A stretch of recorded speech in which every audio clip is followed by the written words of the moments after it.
She was one of the most powerful women of the Middle Ages, a queen who ruled vast lands, commanded armies, and mothered kings. But behind the crown was a brutal reality. Eleanor of Aquitaine was forced to bear 10 children, her body used as a weapon of dynasty, her life torn between power and suffering. Betrayal, imprisonment, rebellion. Her story is one of ambition, pain, and survival. This is not just the tale of a queen, it is the story of a woman who refused to be forgotten. Before we begin, don't forget to subscribe, tap the like button, and turn on notifications, because the life of Eleanor of Aquitaine is a journey you won't want to miss. Eleanor of Aquitaine was not born to live a quiet life. From the moment she entered the world in 1122, her destiny was marked by power, wealth, and danger. She grew up in the glittering courts of southern France, surrounded by music, poetry, and culture, a place where troubadours sang of love and knights pledged their loyalty.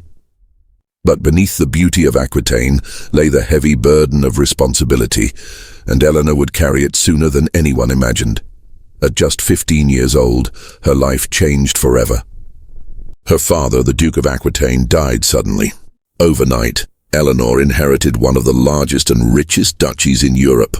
This made her not only the most eligible heiress of her time, but also one of the most powerful women in all of Christendom. Powerful kings and nobles saw her as a prize, and marriage was no longer her choice. It was her fate. Almost immediately, she was married off to Louis VII, the King of France. On the surface, it seemed like a fairy tale match, a young duchess becoming Queen of France. But the reality was much darker. Louis was pious, reserved, and far more suited to the monastery than the throne. Eleanor, on the other hand, was spirited, intelligent, and fiercely independent. Their personalities clashed from the very beginning. Life at the French court was suffocating. Eleanor, who had been raised in a culture of freedom and lively courtly traditions, now found herself trapped in a rigid world where she was expected to be silent, obedient, and above all, fertile. Her duty was to give Louis an heir, a son who would secure the future of the French crown. But Eleanor gave birth only to daughters, and that failure was seen as her fault. Still, Eleanor was not a woman who could be silenced. When the call for the Second Crusade rang out, she shocked the kingdom by demanding to join her husband on the dangerous journey to the Holy Land. Imagine it, a queen in armor, leading her own troops, riding at the head of thousands. For the medieval world, this was scandalous, almost unthinkable. Yet Eleanor was determined to prove that she was more than just a queen of the nursery. But the crusade was a disaster. The French army suffered heavy defeats, and Eleanor and Louis's marriage began to unravel. Whispers spread that Eleanor had grown too close to her uncle, Raymond of Antioch, while Louis's cold, monk-like nature drove an even deeper wedge between them. By the time they returned to France, the marriage was in ruins. In 1152, the church granted them an annulment. Eleanor had failed to give Louis a son, and for him that was enough. But Eleanor was not broken. In fact, she was about to make the boldest move of her life. Within weeks, she married Henry Plantagenet, a young, ambitious noble who would soon become King Henry II of England. And with that marriage, Eleanor's story shifted from being a stifled Queen of France to the most powerful queen consort England had ever seen. But power came at a terrible cost. For Eleanor, the crown of England meant not just influence, but the brutal burden of bearing 10 children. Eleanor's second marriage was nothing short of a revolution. In 1152, she wed Henry Plantagenet, a fiery, ambitious man nearly a decade younger than her. Their union created a political empire stretching from the Pyrenees in southern France to the green fields of England. Together, they ruled more land than the King of France himself. People whispered that this was a marriage of destiny, a power couple unlike any other. At first, it seemed true. Henry was young, strong, and brimming with energy. Eleanor, already experienced as Queen of France, knew the art of politics and strategy better than anyone. Together they looked unstoppable. But beneath the crown, Eleanor's new life carried a price she could never escape. Henry wanted an empire, and to secure it, he needed heirs. Sons, many sons. Eleanor had already been judged once for failing to give Louis VII the boy, and she would not escape the same burden here. Almost immediately, her life became a cycle of pregnancies. In 1153, she gave birth to William, her first son by Henry. Then came Henry the young king, then Richard, then Geoffrey, then John, 5 sons in all, each destined to fight for power in their own way. Alongside them came daughters, Matilda, Eleanor, Joanna, each of them pawns in the marriage game of European politics. In the end, Eleanor bore 10 children for Henry. 10. Think of the toll. Pregnancy after pregnancy, year after year. In an age when medicine was crude and childbirth was one of the greatest dangers a woman could face. Each time she survived was a miracle. Each child was not just a baby, but a bargaining chip, a future king, queen, or ally in Henry's vast political chessboard. Yet Eleanor was more than just a mother. She ruled Aquitaine in her own right, governed lands when Henry was away, and was respected as one of the sharpest minds of her time. But Henry did not see her as an equal. To him, Eleanor was valuable but also a threat. Their marriage, once full of passion, grew tense as Henry's temper and arrogance clashed with Eleanor's pride and independence. Then came the betrayals. Henry was not a faithful husband. His affairs were legendary, and one in particular, with a woman named Rosamond Clifford, often called Fair Rosamond, became a humiliation Eleanor could not ignore. Imagine being a queen who had given everything, her lands, her children, her body, only to be cast aside for another. By the 1170s, cracks in their marriage had become chasms. Eleanor's sons grew restless under their father's iron rule, and she began to side with them. Perhaps it was rebellion, perhaps it was survival, or perhaps Eleanor, after years of sacrifice, simply wanted to see her children rise where she could not. But Henry was not a man to forgive betrayal. When he discovered Eleanor's involvement in her son's rebellion, his response was merciless. The queen who had given him 10 children, the partner who had built his empire, was seized and imprisoned. For nearly 16 years, Eleanor of Aquitaine lived as a prisoner, silenced, locked away while her husband ruled and her sons fought. For most women of the 12th century, imprisonment meant erasure. A forgotten cell, a silent grave, no voice left in history. But Eleanor of Aquitaine was not most women. Even in chains, she was still the mother of kings. And the world could not ignore her forever.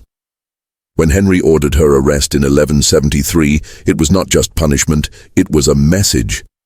He accused her of supporting their son's rebellion against him, a betrayal he could never forgive. Eleanor, once the dazzling queen of 2 kingdoms, was reduced to a prisoner, her freedom stripped away. She was moved between castles in England, closely guarded, allowed only limited contact with the outside world. For nearly 16 years she lived under lock and key, a queen silenced by the very man she had helped crown. Yet even in captivity, Eleanor's presence lingered in every corner of Henry's court.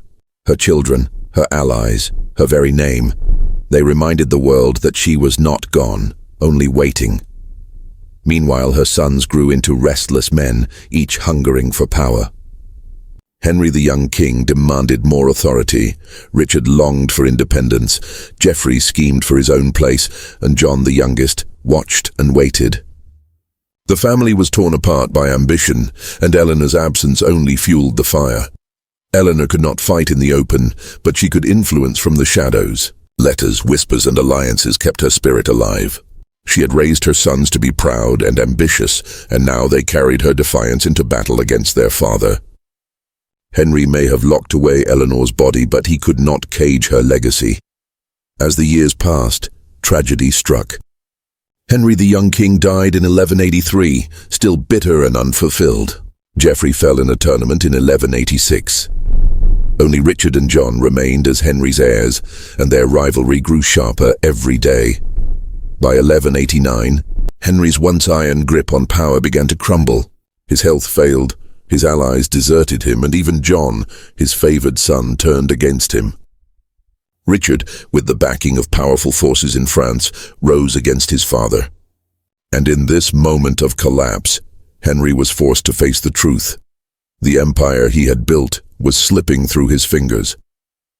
On July 6, 1189, Henry II died, defeated and broken, abandoned by the very sons Eleanor had given him. His reign ended not in glory but in betrayal, and with his death came Eleanor's freedom. After nearly 16 years in captivity, the chains were finally removed. The queen who had been silenced was once again free to rule. At 67 years old, an age when most medieval women were long forgotten, Eleanor of Aquitaine stepped back into the light. But her story did not end with freedom. In fact, her greatest role was still ahead.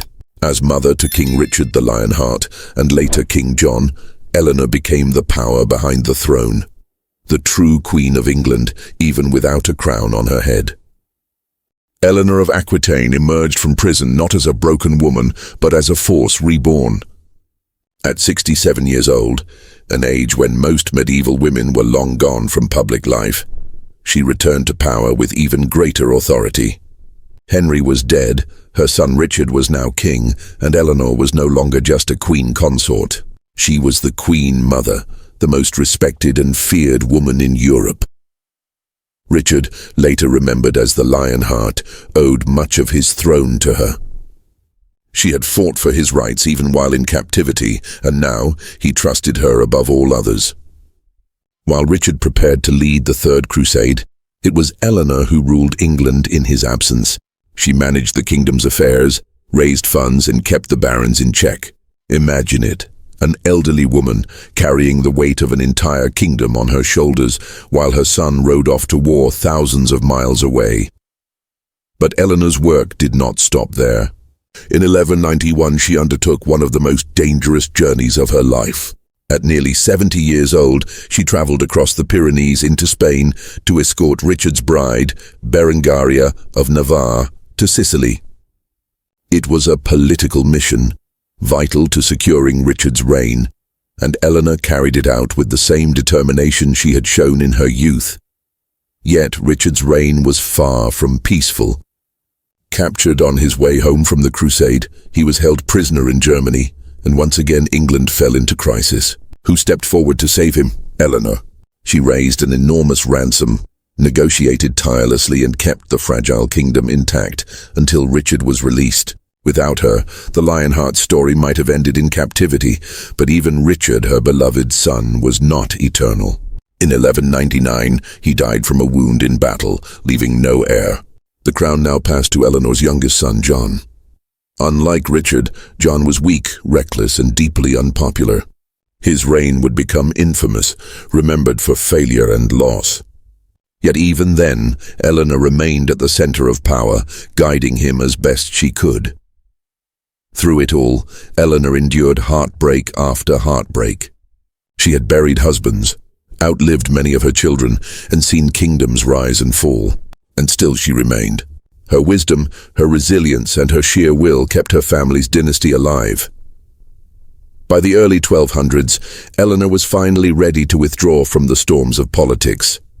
She retired to the Abbey of Fontevraud, a quiet monastery in France, where she sought peace after nearly 8 decades of battle, betrayal, and survival. But even in retirement, her reputation loomed larger than life. She was remembered not just as a queen, but as a legend, a woman who had shaped the destiny of England, France, and all of Europe. Eleanor of Aquitaine had lived a life like no other woman of her time. She had been Queen of France, Queen of England, mother of 10 children, and the guiding hand behind kings who shaped the destiny of Europe. But even legends must face their final days. In her last years, Eleanor withdrew from the chaos of politics and settled at the Abbey of Fontevraud in France. The once vibrant Duchess, who had ridden into battle and crossed continents, now walked in the quiet gardens of the monastery. She had lived more than 80 years, a staggering age for the 12th century, when most women rarely lived past 40. Her body, worn by countless pregnancies and decades of turmoil, finally demanded rest. Yet even in retirement, Eleanor's influence did not fade. Kings and princes still sought her advice. She arranged marriages, negotiated alliances, and guided her grandchildren as carefully as she had her sons. To the very end, she remained a queen in spirit, sharp, strategic, and commanding respect. On March 31st, 1204, Eleanor of Aquitaine passed away at the age of 82. She was buried at Fontevraud Abbey beside Henry II, the husband who had imprisoned her, and Richard the Lionheart, the son she had adored. In death she lay between betrayal and love, a symbol of the contradictions that had defined her entire life. But Eleanor's story did not end in the grave. Her legacy was far greater than even the vast empire she had once ruled. She had survived 2 annulled marriages, endured 16 years of imprisonment, and borne 10 children who went on to rule kingdoms and shape the medieval world. Her bloodline ran through the veins of kings and queens across Europe, including modern monarchs today. And more than that, she had defied the limits placed on women of her age.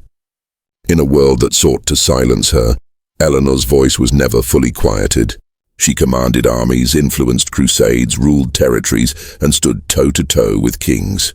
She suffered, yes, forced into the endless burden of childbearing, betrayed by her husband and robbed of her freedom.